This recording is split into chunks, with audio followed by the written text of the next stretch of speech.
The other thing is that we have 6 weeks. We have 6 weeks to expo. We need to really push the effort. The reality is, you all want to do this. Getting to the end of the year, to a lot of you, this project does matter. We need to get it done.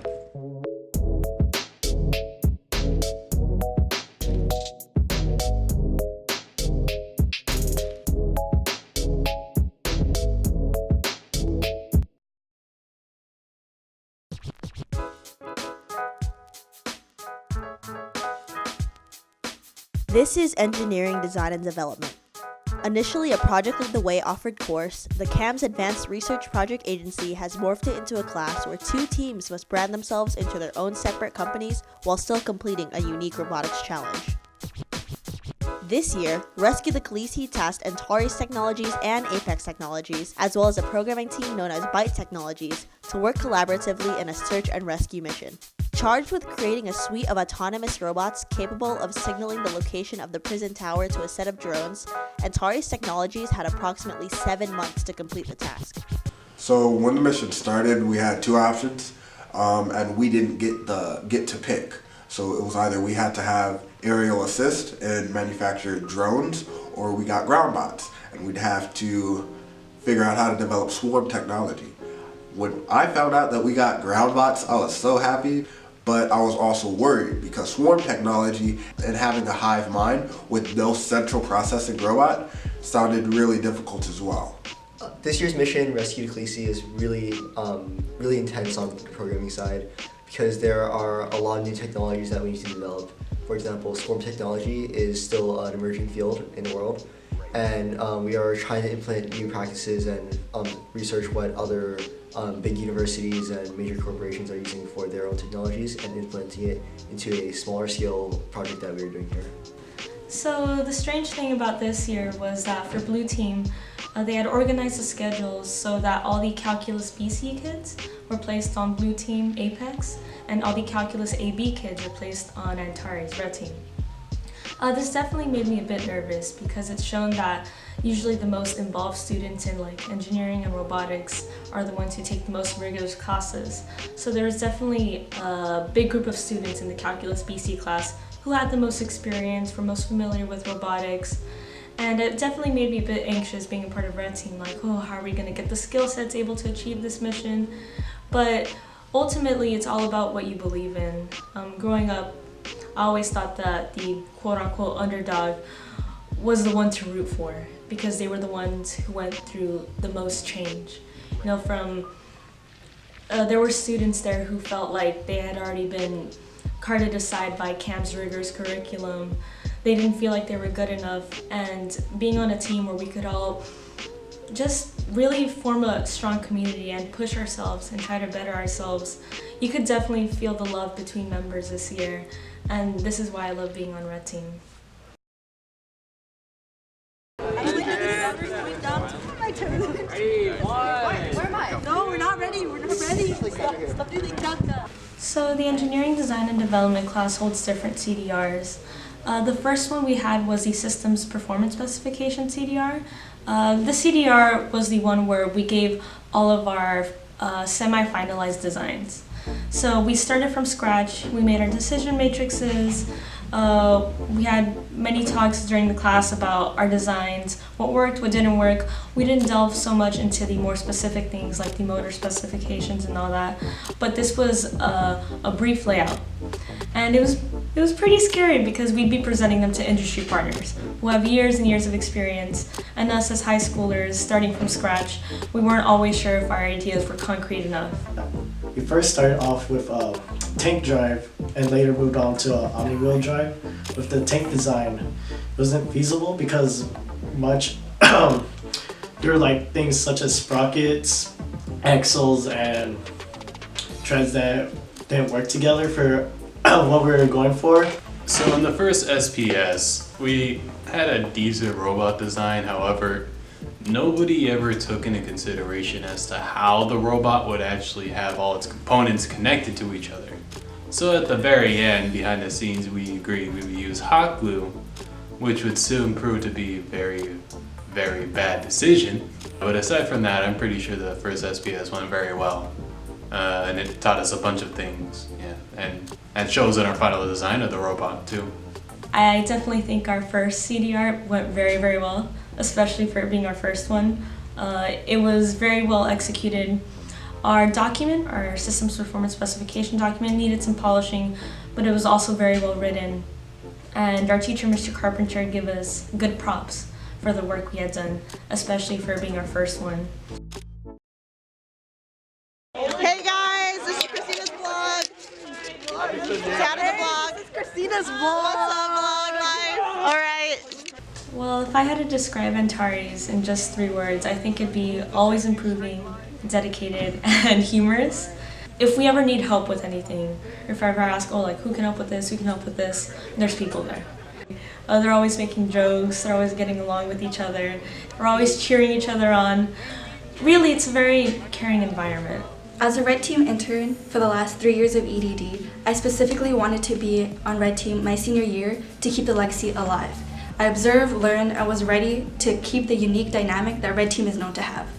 So I was an intern for Red Team in EDD for 2 years before I joined the actual course. I was an intern for Eclipse and Nova Technologies. I feel like that kind of put a little bit of bias in my mind for wanting to be on Red Team this year, because EDD was whatever I saw of it, and whatever I saw of it was Red Team. And so that became an unconscious bias that I developed, because the traits that I observed, like the way people work together, or the overall methodology behind how things function, like that all was only known to me on one side. And so that bias carried over this year, in that I really wanted to be specifically a part of Red Team.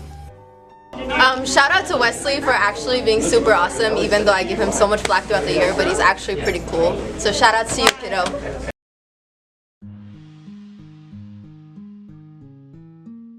So we kind of had a lot of trouble reaching consensus for our final design. We spent a lot of time on design matrices, which we were not at all familiar with completing. So that took up a lot of time. And then once we reached the final design, which was our ground bot with treads, we did acknowledge the qualities that would cause it to fail and look at the other options we had that would probably be more successful. So we didn't effectively evaluate throughout our design process, and I feel like that's what set us back a lot. And then also with researching parts, since we were short on funds, we couldn't effectively determine if parts would actually support our design so that we could execute the mission. I helped with the system architecture, and that's basically mapping out the robot to make sure that there's any errors and the system is consistent. This helped a lot because we got to point out any errors in the robot and make sure that everything works smoothly. The final design is really similar to the prototype design, except we just took off a couple things because honestly I didn't have much experience. So I felt like as long as I kept it simple and as long as I felt that everything was manageable and realistic, then that was my goal. So as a team strategist, I work alongside our chief scientist to come up with a precise and efficient strategy to crossing the bridge. Another one of my duties is working alongside Blue Team and their chief scientist and team strategist. We work together to agree on certain points such as our weight constraints and how our robots will communicate with each other. When we were told about the bridge, we immediately knew that that was going to be the most difficult part of the mission besides the handshake program between the robots. So we said, how can we tackle this without putting as much strain on the programmers? There are 5 programmers in the grade, and those 5 people have to program our robots and Blue Team's robots. So we said, is there any way we can do this bridge strategy without making them create this complicated program to pass the bridge?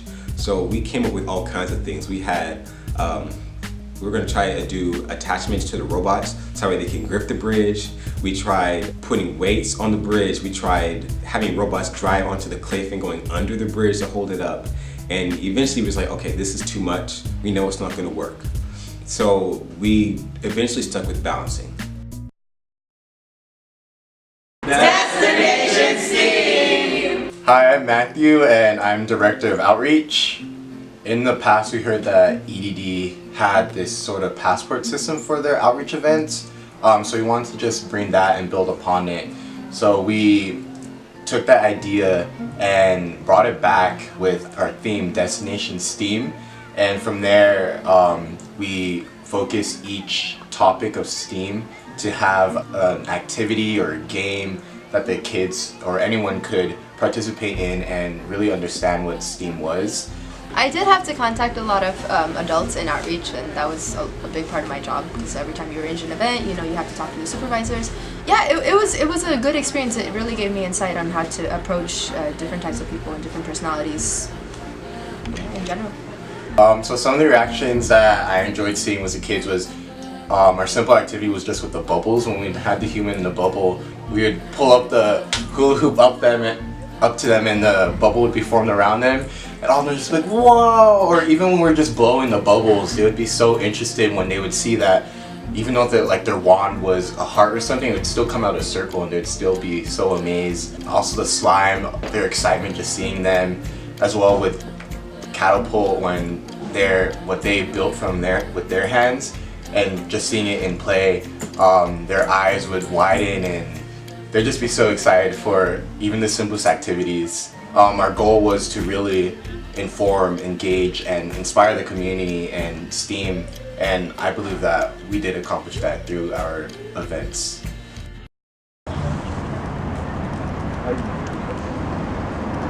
So a big part of EDD is reaching out to these prestigious companies that we look up to and trying to get them to support us, whether it be financially or through their mentorship.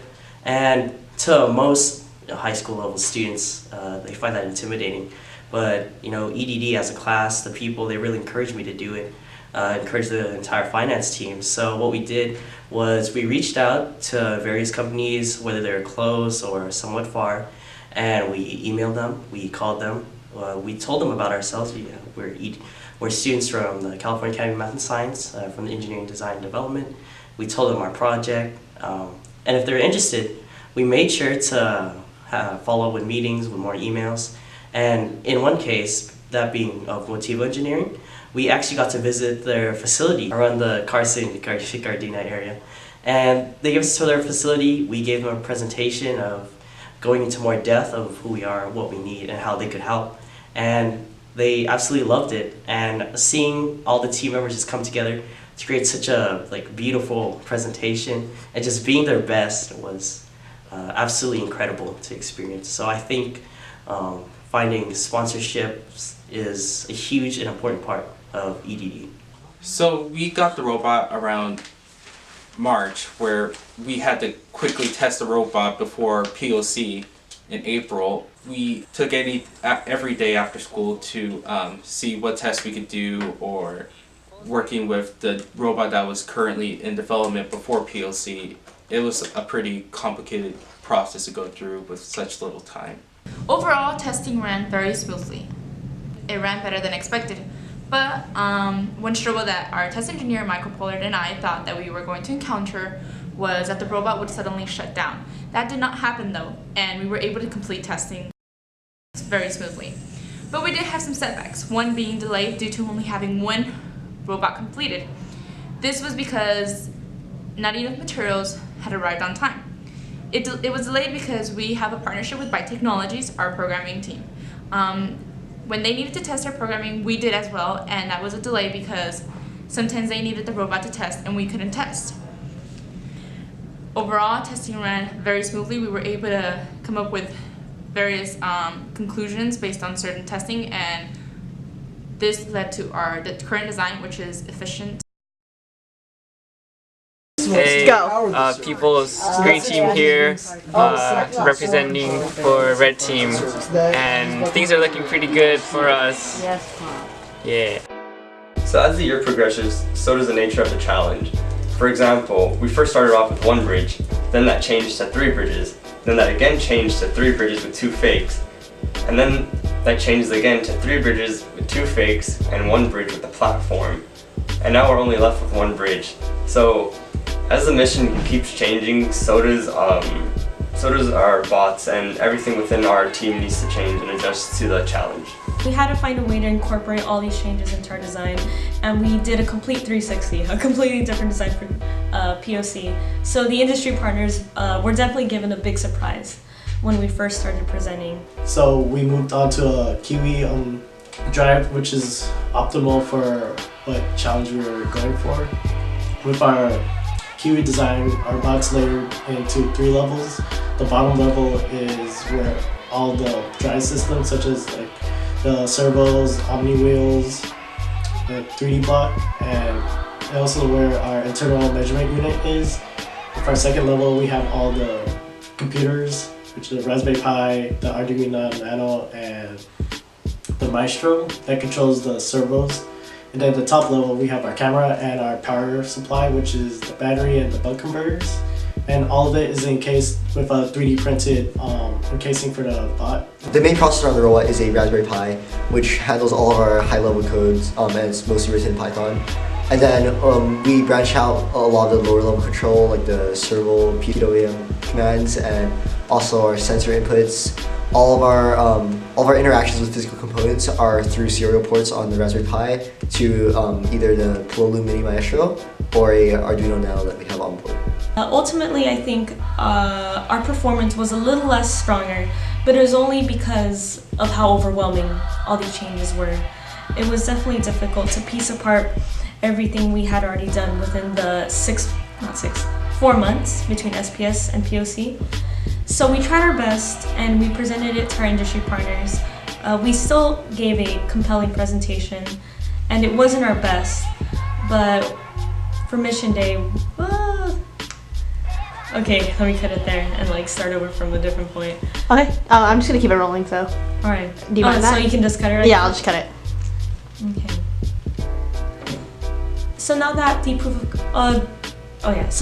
of concept CDR is over, we're trying to gather the feedback that they gave us for POC and incorporate it for Mission Day to make sure that the mission is actually able to be executed. A thing with the engineering design and development classes that many times classes will take on the projects, but they will barely succeed at it. So for last year's, if they had to build a quadrupedal robot, the robot would barely move. This year, we're really hoping that we could have a presentation that fulfills each part of the mission's requirements. So we'll see how that goes.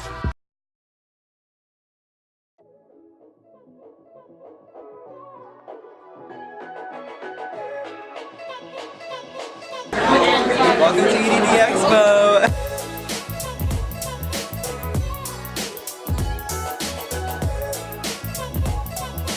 Red team, best team, red team, best team, red team, best team.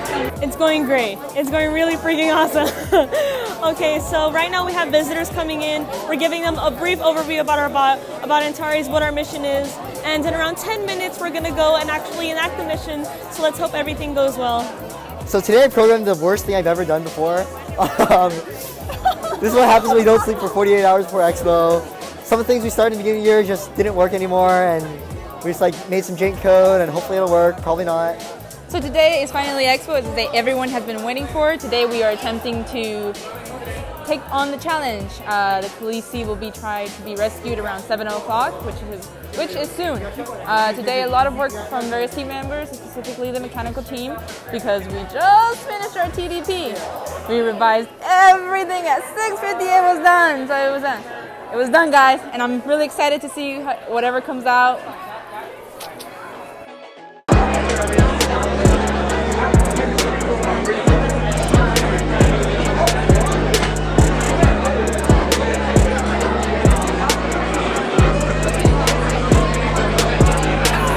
So we're part of the EDD class here, the Engineering Design and Development Capstone course. It's a course that many seniors take.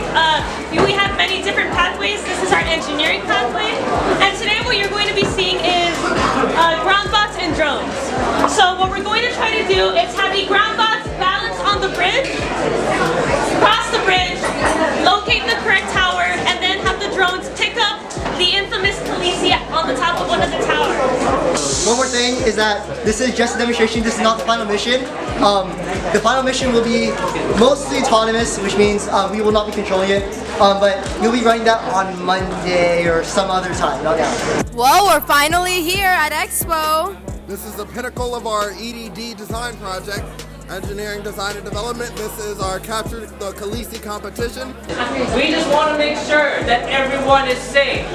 These blocks have the high potential to be dangerous if anything goes wrong. So please, step back if you don't have safety glasses.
So what's gonna happen is we're gonna take our drone Hanzo, and this drone has a flamethrower on it. So we're gonna fly up, and then we're gonna burn the flash paper that's covering the Khaleesi, and then after that, we're gonna land with Hanzo, and then we're gonna get Genji, which is our drone with the claw, and he's going to pick up the crown and lift it and bring it to safety.